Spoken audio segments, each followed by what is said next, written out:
Տվյալկությունից 40 օր առաջ հրապարակվել են ընտրողների նախնական ցուցակները ըստ տեղամասերի, դրանք հասանելի են ներքին գործերի նախարարության election.mim.gov.am հարթակում։ Ընտրողները կարող են որոնման հարթակում մուտքագրել իրենց անուն ազգանունը, գտնելու համապատասխան տեղամասը։ Կուսակցությունները եւ դաշինքները կենտրոնական ընտրական հանձնաժողովի կողմից ընտրացուցակների գրանցումից հետո 5 օրվա ընթացքում պարտավոր են բացել նախընտրական հիմնադրամ։ Դաշինքում ընդգրկված կուսակցությունները առանձին հիմնադրամ ստեղծելու իրավունք չունեն։ Հիմնադրամը ձևավորվում է տվյալ կուսակցության կամ դաշինքի անդամների կատարած վճարումներից։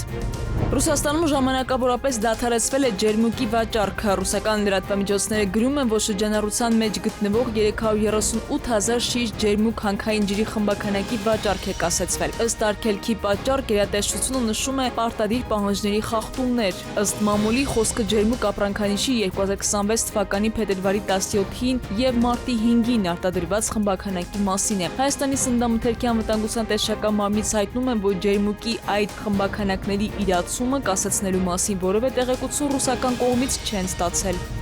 Աշխատանքի եւ սոցիալական հարցերի նախարարությունը նախատեսում է մոդուլային տնակներով ժամանակավոր կացարան տրամադրել կարիքավոր ընտանիքներին։ Ծրագիրը նպատակ ունի արագ արձագանքել կացարանի խնդիր ունեցող ընտանիքների կարիքներին։ Տնակներ կտրամադրվեն սոցիալապես անապահով, անօթևան կամ ոչ պիտանի պայմաններում ապրող անձանց։ Կսահմանվեն նաեւ շահառուների ընտրության չափանիշները։ Ներդրվելու է դիմումների ընդունման եւ գնահատման միասնական համակարգ։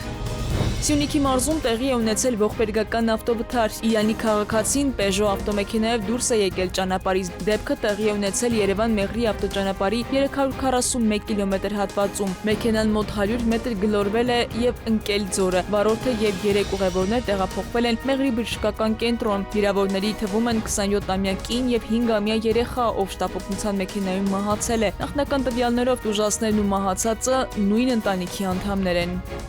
Քնարիկ Պետրոսյան, ժամը լրատվական։